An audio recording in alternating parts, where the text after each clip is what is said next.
Radha channel. ಸ್ವಲ್ಪ ವೆರೈಟಿಯಾಗಿ ಇವತ್ತು ಮಾವಿನ ಹಣ್ಣಲ್ಲ, ಇದು ಅರೆಕಾಯಿ. ಇದರದ್ದೊಂದು ಮೆಣಸ್ಕಾಯಿ ಮಾಡ್ತೇನೆ ಇವತ್ತು. ಇದನ್ನೀಗ ಫಸ್ಟಿಗೆ ಸಿಪ್ಪೆ ತಗೊಂಡು ಹೋಳು ಮಾಡ್ಕೊಂಡು ಬರ್ತೇವೆ.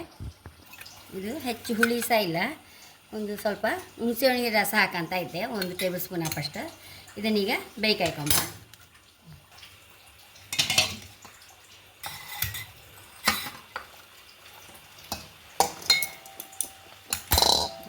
ಬಿಸಿನೀರು ಹಾಕಂತ ಇದ್ದೆ.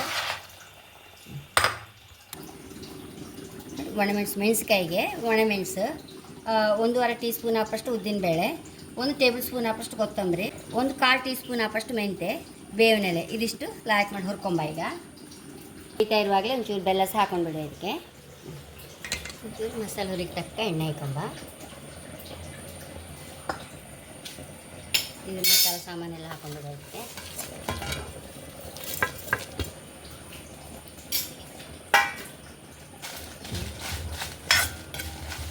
ಹುರ್ಕೊಂಬ ಲೈಟಾಗಿ.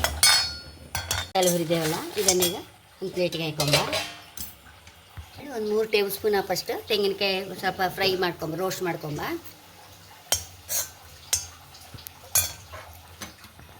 ಕಾಯಿ ತೆಂಗಿನಕಾಯಿ ರೋಸ್ಟ್ ಆಯ್ತಲ್ಲ, ಇದನ್ನು ಈ ಹುರಿದ ಮಸಾಲೆಯನ್ನು ಪುಡಿ ಮಾಡ್ಕೊಂಡು ಬರ್ತೇವೆ. ಈಗ ಕುದೀತಾ ಇತ್ತಲ್ಲ, ಈಗ ಪುಡಿ ಮಾಡ್ಕೊಂಬಂದದನ್ನು ಹಾಕೊಂಡ್ಬಿಡ್ತೇವೆ. ಹುಳಿ ಹಾಕೊಂಡ್ಬಿಡುವ.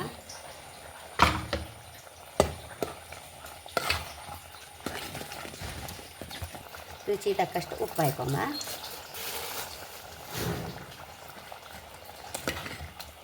ಬೆಲ್ಲ ಹಾಕಿ ಆಯ್ತಲ್ಲ ಆಗಲೇ.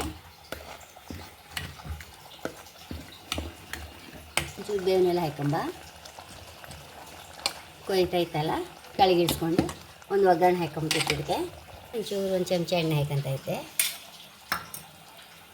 ಸಾಸಿವೆ ಹಾಕೊಂಬ.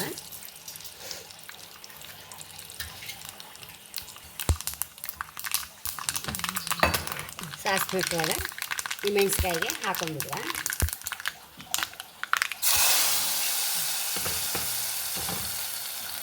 ಇದನ್ನು ಬೌಲಿಗೆ ಟ್ರಾನ್ಸ್ಫರ್ ಮಾಡುವ.